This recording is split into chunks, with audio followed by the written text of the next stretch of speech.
Gracias, presidente. Señorías, buenos días. Comparezco esta mañana para dar cuenta de la ejecución presupuestaria de las administraciones públicas conforme a nuestro compromiso de hacerlo cuatrimestralmente en la Comisión de Presupuestos del Congreso de los Diputados. Quiero, en primer lugar, agradecerles que hayan hecho el esfuerzo de acudir esta mañana. Sé que no es una hora ni un día muy habitual, pero la celebración del pasado viernes de una reunión muy importante del ECOFIN, unido a la inminente celebración de la Comisión Nacional de Administración Local, un Consejo de Política Fiscal y Financiera muy importante también, y la fijación del techo de gasto para el 2014, nos ha obligado a hacer un esfuerzo de encaje de esta comparecencia que agradezco a todos ustedes y, desde luego, queríamos mantener en atención a sus señorías nuestro compromiso de transparencia. Las comparecencias de la Secretaría de Estado de Presupuestos se han centrado tradicionalmente en el análisis en profundidad de los últimos datos disponibles en la ejecución del presupuesto del Estado en términos de contabilidad nacional y caja.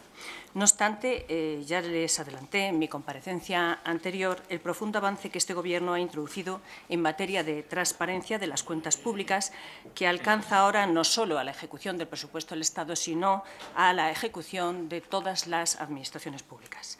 Esto hace que hayamos considerado oportuno ampliar el ámbito objetivo sobre el que estas comparecencias venían produciéndose para facilitarles también información de estas nuevas estadísticas, incluyendo incluso algunas que todavía no han sido publicadas y lo serán próximamente, esperemos que el viernes de esta misma semana. Por ello, esta mañana me propongo dar cuenta a ustedes, y por este orden, de los datos de déficit del primer trimestre en términos de contabilidad nacional del conjunto de las administraciones públicas, los datos correspondientes al déficit en términos de contabilidad nacional de la Administración central, de las comunidades autónomas y de la Seguridad Social relativos al mes de abril, y los datos de ejecución presupuestaria del Estado del mes de abril, que se corresponde con el libro que les hemos facilitado. En cualquier caso, me gustaría empezar esta exposición poniendo en contexto los datos que en este momento vamos a facilitar. Como saben ustedes, señorías, nos encontramos inmersos en un importantísimo proceso de consolidación fiscal, un proceso sin precedentes en nuestro país, tanto por la magnitud que se nos exige como por el momento macroeconómico que nos está tocando vivir. A la vista de los datos del cierre del 2012, en términos de contabilidad nacional, que tuve ocasión de exponerles en mi anterior comparecencia, se pone de manifiesto que el esfuerzo total realizado ha ascendido a 40.000 millones de euros, de los cuales algo más de 10.000 millones han correspondido a un esfuerzo adicional pedido a la sociedad mediante la adopción de medidas tributarias, mientras que aproximadamente 30.000 millones han correspondido con una extraordinaria reducción del gasto. Este esfuerzo ha sido necesario para compensar los efectos en las cuentas públicas de la erosión de ingresos, una pérdida de casi 8.000 millones de ingresos, fundamentalmente debido a la caída de las cotizaciones sociales, y un incremento de los gastos no discrecionales para el Estado, como han sido las pensiones y el desempleo, así como los intereses de la deuda de 10.000 millones de euros. Esto ha hecho que la reducción del déficit de una situación de recesión económica como la que estamos viviendo haya sido nada más y nada menos que de 22.000 millones de euros. En el estricto ámbito del Estado, les diré que se produjo en el 2012 un ajuste en los gastos sobre los que el Gobierno sí tiene capacidad de actuación por un importe de 9.884 millones de euros, es decir, un 16,7%, que es justo la magnitud de ajuste que se comprometió en la presentación de los presupuestos del 2012 en esta misma comisión el 17 de abril del 2012, cuando presentamos el proyecto de presupuestos generales del Estado para ese mismo ejercicio. Permítanme, señorías, que en esta misma línea de cumplimiento de los compromisos asumidos con los deberes hechos en el 2012 les traslade qué es lo que estamos haciendo en el 2013 y que les hable hoy aquí de un nuevo compromiso cumplido, el de un Gobierno que promete y cumple. Como saben, en la primera semana del Gobierno se abordó el ambicioso proyecto que dio lugar a la Ley Orgánica de Estabilidad Presupuestaria. En el germen, un pacto político de gran valor que hoy tenemos la satisfacción de reencontrar. La Ley Orgánica de Estabilidad Presupuestaria ha sido capital para la consecución de los resultados del 2012, para esa contención del déficit por parte de todas las administraciones públicas. Pero esa Ley Orgánica de Estabilidad Presupuestaria tiene un enorme potencial, mayor del que han sido capaces de demostrar la ejecución del presupuesto de los presupuestos de las administraciones públicas del 2012. No solo porque la segunda parte de su contenido es bien significativa, sostenibilidad financiera, entendida como estabilidad presupuestaria a largo plazo, y que, por lo tanto, solamente en la serie histórica seremos susceptibles de comprobar su bondad, sino porque la propia ley tiene normativa de desarrollo. Me estoy refiriendo a la orden ministerial que regula la cesión de información y la producción estadística necesaria para que el sistema de alertas tempranas que la propia Ley Orgánica de Estabilidad prevé pueda funcionar y no se produzcan desviaciones indeseadas de la convergencia que todos debemos observar. Nuestro indudable compromiso con la transparencia nos ha hecho comprometer un calendario exigentísimo de elaboración de las cuentas públicas en términos de contabilidad nacional, con publicaciones periódicas en términos de contabilidad nacional y correspondiente a todas las administraciones públicas, así como el consolidado también con periodicidad trimestral de las mismas. En un solo año hemos dado pasos de gigante que nos han colocado en la vanguardia europea y han merecido la felicitación del Fondo Monetario Internacional y también del propio Banco de España. Así, este año, y cumpliendo todos nuestros compromisos, hemos publicado mes a mes el documento Indicadores de Ejecución del Presupuesto del Estado, los resultados individuales en contabilidad nacional de la Administración Central, Comunidades Autónomas y Seguridad Social, y hoy conocerán el resultado del primer trimestre consolidado en contabilidad nacional de todas las administraciones públicas, que se publicará el viernes. Por primera vez en la historia de España hemos sido capaces de consolidar las cuentas trimestrales de cada una de las administraciones públicas, anticipando el resultado un año, consolidando las 17 comunidades autónomas y los 8.117 municipios, además del resto de las entidades locales, diputaciones y cabildos y entidades de rango distinto al municipal. Todo ello junto a la Administración Central y a la Seguridad Social, obteniendo las cuentas completas que incumben al Reino de España, al Estado miembro España, lo cual nos permite servir al espíritu y finalidad del pacto fiscal, pero nos sirve también para disipar dudas, para reforzar nuestra credibilidad en el resto del mundo. La imagen exterior de España es hoy mejor que hace un año, y lo es porque hemos reaccionado con disciplina y transparencia en la reforma financiera y en las cuentas públicas. Centrándome ya en el análisis de los datos que vengo a explicarlos, conocieron, como les decía, mes a mes los resultados en contabilidad nacional de 3 subsectores: Administración Central, Comunidades Autónomas y Seguridad Social. Así supimos que en el primer trimestre la Administración Central tuvo un déficit del 1,53% del PIB. Comparando ese resultado con el correlativo del ejercicio 2012, tenemos 1,53 del 13 frente a 1,93 del 12, es decir, 4 décimas menos que en el 2012, un 21% menos de déficit. El resultado se descompone en el propio del Estado y el que corresponde a organismos de la Administración Central. En el Estado, el déficit ha sido del 1,63 en el 13 frente al 1,95 en el 12, 0,32 puntos menos que en el 12, un 17% menos que en el 12. Los organismos han tenido superávit, lo tuvieron también en el 12, en este caso 8 décimas más de superávit de los organismos, 0,10 frente a 0,02 correspondiente en el 2012. Por su parte, las comunidades autónomas presentan un resultado del 0,12 en el 2013 frente al 0,01 en el 2012, por lo tanto, un incremento de 0,1 puntos. Este resultado está condicionado por la evolución del sistema de financiación de las comunidades autónomas, que el año pasado recibieron un volumen importante de transferencias procedentes del Estado. Me estoy refiriendo al adelanto de la liquidación positiva del 2010 y a otros anticipos que obedecieron a una decisión discrecional del Gobierno. para atender fundamentalmente a sus dificultades de financiación.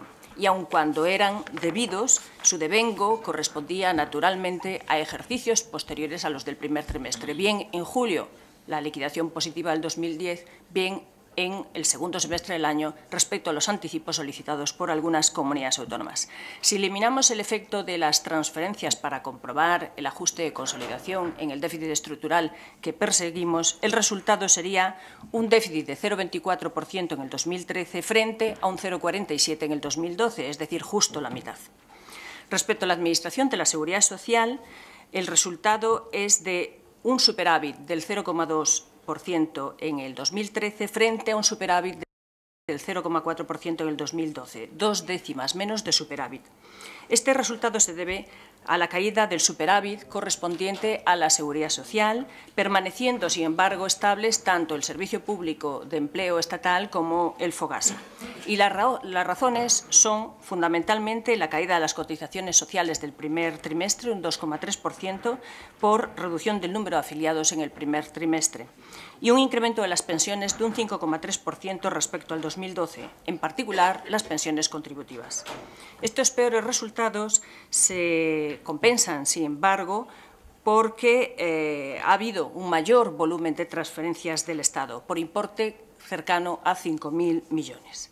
Por fin, faltaba un dato para poder presentar este resultado consolidado del primer trimestre en términos de contabilidad nacional, y era el correspondiente a las corporaciones locales. No es posible suministrarlo y publicarlo mes a mes, porque en este caso el esfuerzo estadístico necesario para proceder a la consolidación de todas las entidades locales que ya les he citado nos obliga a retardar este proceso de consolidación de todas las cuentas públicas hasta, como les digo, probablemente el próximo viernes. Los disponibles y correspondientes a los demás subsectores los hemos querido facilitar y, por lo tanto, están publicados en cuanto los conocimos, porque tienen un valor, tienen la virtud de estar hablando el idioma de contabilidad nacional, que sin duda ofrece mayores potencialidades de control de cara, sobre todo, a estas alertas tempranas que buscamos todos en la Ley Orgánica de Estabilidad Presupuestaria, y tiene, como digo, la ventaja de que arroja mucha mayor información que la mera ejecución presupuestaria, que era el idioma que hablábamos únicamente hasta el año 2012. Pero, en último caso, les faltaba el último tramo, que era el sector corporaciones locales, con el detalle de recursos y empleo desagregados por cada subsector y por las 17 comunidades autónomas. Ahora ya tenemos el dato, y el dato es positivo. Tenemos un superávit del sector corporaciones locales de 2.338 millones, el doble de superávit que el que correspondió al primer trimestre del 2012. Esto es consecuencia de un incremento de ingresos de un 2,1% y una reducción de gastos del 5,6%, acreditativa también de que este sector va en la línea de la consolidación fiscal. La caída de gastos se produce en remuneración de asalariados, menos 1,2%, en consumos intermedios, menos 5,3%, en inversión, menos 19,6%. Así, el resultado en contabilidad nacional del primer trimestre del 2003 del conjunto de las administraciones públicas asciende a 12.558 millones, un 1,19% del PIB, mejorado por estas 2 décimas de superávit que corresponde a las corporaciones locales. En la comparativa con el año anterior, tendríamos un resultado conjunto del 1,19 en el 13 frente al 1,41 en el 12. Mejoramos 0,22 puntos el déficit de marzo del 2012. Abril continuó con el mismo proceso que les he descrito. Resultados mensuales en términos de contabilidad nacional, que también los hemos publicado y son conocidos. Comunidades autónomas, menos 0,27% del PIB, en línea con el objetivo marcado anualmente. En la Seguridad Social, un más 0,37, o sea, un superávit de 0,37, influenciado también por el mayor volumen de transferencias procedentes del Estado, y la Administración central, un déficit del menos 2,27%, con el desglose de Estado 2,38 y organismos superávit del 11%. El Estado, que es lo que me voy a detener a continuación, tiene, desde luego, equivalente en el año 2012, 2,36. Apenas 244 millones más que en el 2012, pese a soportar un incremento de intereses de 958 millones y un adelanto de transferencias a otros subsectores de la contabilidad nacional. En el detalle de los ingresos y gastos, cabe resaltar que los ingresos no financieros totales descendieron en términos netos hasta abril un 6,8%, los impositivos netos un 6,9%, pero esto es consecuencia de un aumento simultáneo de los ingresos brutos y también una aceleración del ritmo de las devoluciones. Ajustados del efecto de devoluciones, los ingresos no financieros totales estarían creciendo hasta abril un 1,4%. En el primer trimestre se han devuelto un 16,2% más que en el 2012. La caída de la recaudación en el propio mes de abril se explica por el aumento de devoluciones respecto al año pasado y esto básicamente se debe a dos factores. En primer lugar, el bajo nivel de devoluciones IVA del 2012 y, por otra parte, el adelanto de las devoluciones correspondientes a la propia campaña del IRPF que estamos presenciando en este momento.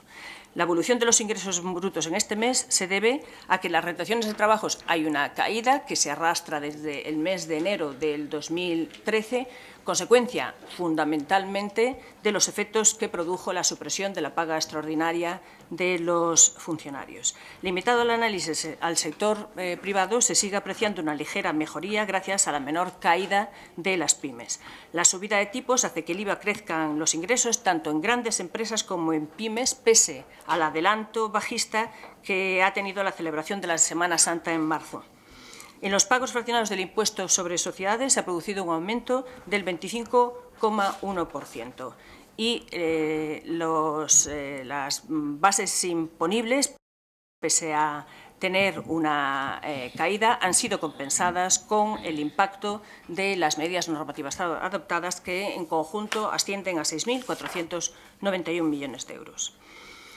El IRPF está descendiendo en el primer cuatrimestre en términos netos un 5,3%, debido fundamentalmente al adelanto de las devoluciones. En términos homogéneos, esta caída se amortigua un 2,8% y este descenso es debido tanto al fenómeno de las retenciones que se arrastran en el 190 presentado a principios de año, como porque ha terminado en la interanual el impulso alcista que derivó del incremento producido por el gravamen complementario. Las estimaciones de la masa salarial sugieren que su caída podría haber alcanzado el mínimo en el cuarto trimestre y que ahora el descenso sería algo inferior gracias a la moderación en la pérdida de empleo y a la práctica estabilización del salario medio. En cuanto a los pagos fraccionados de las empresas personales, registran un descenso del 11,6% y las retenciones de capital mobiliario continúan cayendo un 8,7%. En el impuesto sobre sociedades se produce un descenso del 37% debido exclusivamente a un aumento de las devoluciones, un 84% respecto al mismo cuatrimestre del 2012. En términos homogéneos, por tanto, el impuesto sobre sociedades está creciendo un 12%. En este mes se ha ingresado el pago a cuenta del primer trimestre y este ha experimentado un crecimiento del 24,5%. El IVA registra en términos netos también un descenso, pero corregido el efecto de devoluciones, el aumento sería del 7,2%. El IVA bruto que corresponde a este mes está creciendo un 4,7%. Los datos que les acabo de decir es en el acumulado hasta abril. En las pymes, el impacto de la subida de tipos se está concretando en una disminución de los saldos negativos, es decir, de menores devoluciones futuras, más que un aumento de los ingresos brutos, como está ocurriendo en las grandes empresas. Los ingresos de grandes empresas y el de importaciones continúa a buen ritmo. El gasto sujeto a IVA indica que se ha producido una nueva contracción por dos efectos. El gasto vinculado a la vivienda como consecuencia de la supresión de los beneficios fiscales de la misma y la reducción del gasto público que venimos haciendo desde el 2012 hasta este mismo trimestre. Sin embargo, el gasto en consumo de los hogares parece haber moderado su caída en los 3 primeros meses del año. En impuestos especiales hay una disminución provocada fundamentalmente por el impuesto de labores del tabaco, que está registrando unos mínimos casi históricos. Por el contrario, el impuesto sobre hidrocarburos crece un 5,7% por los cambios normativos y de gestión. La subida de tipos en biocarburantes y en el gas natural, junto con la modificación de gestión del antiguo impuesto sobre la venta minoristas de hidrocarburos y la supresión de la devolución del gasóleo profesional han supuesto unos ingresos adicionales en el impuesto sobre hidrocarburos de 261 millones de euros. El impuesto sobre la electricidad crece un 12%. En este mes también se han registrado los primeros resultados correspondientes al impuesto sobre el carbón, que ascienden a 41 millones, y la recaudación sobre las primas de seguro y tráfico exterior están cayendo un 5% y un 11,7% respectivamente. Respecto a los ingresos, el resto de los ingresos no financieros, se está produciendo un resultado inferior del 6,2% respecto al 2012 y esta disminución se está localizando en la rúbrica tasas, precios públicos y otros ingresos y transferencias de capital. La magnitud más importante se debe al descenso de comisiones de avales concedidos. Las transferencias corrientes están incrementándose un 19,5% debido al aumento de transferencias recibidas de comunidades autónomas con destino al Fondo de Suficiencia. Y los ingresos patrimoniales también están aumentando un 7,7% por el aumento de los beneficios del Banco de España y por la recaudación de loterías, que asciende a 438 millones de euros sin correspondencia en el ejercicio anterior. Respecto a los pagos no financieros, han disminuido los gastos de personal un 1,1%. Esto es consecuencia del descenso de las retribuciones del 6,4%. Las cotizaciones sociales correspondientes a clases pasivas se mantienen prácticamente estables en relación al 2012 y las prestaciones sociales, es decir, las pensiones, están creciendo un 5,5%. Los gastos corrientes en bienes y servicios, una reducción del 5,2%. Los gastos financieros, un incremento del 10,6%, pero está inmediatamente afectado por el calendario de vencimientos. Las transferencias corrientes han crecido un 5,8%, fundamentalmente por la seguridad social, que han pasado de 5.000 millones en el año 2012 a 7.500 en el año 2013, de las cuales 3.290 corresponden a aportaciones del Estado para financiar complementos de pensiones mínimas del sistema de seguridad social, con un aumento de 1.200 millones respecto al ejercicio anterior.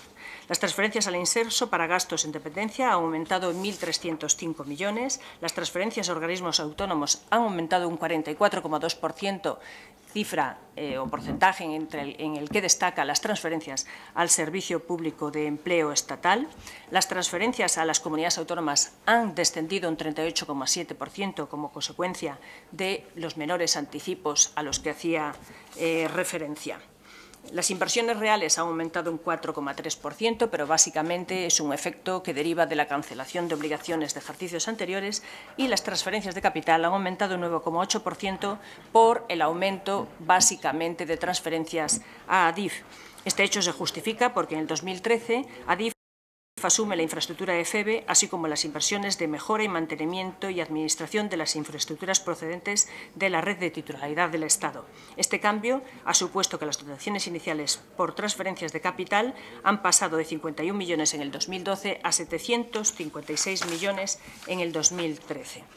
En definitiva, señorías, observamos un buen comportamiento del déficit registrado en términos de contabilidad nacional en el mes de abril, apenas 2 décimas más que el registrado en el mes de abril del año 2012, lo cual se hace coherente con el objetivo que tenemos asignado para todo el ejercicio 2013, con la relajación de la senda que hemos conocido y se ha confirmado estos días por parte de la Unión Europea, y, sobre todo, destacar la lectura del comportamiento de los ingresos, que, en términos brutos, está creciendo mes a mes. Sin más, quedo a disposición para cualquier aclaración o duda que pueda suscitarse.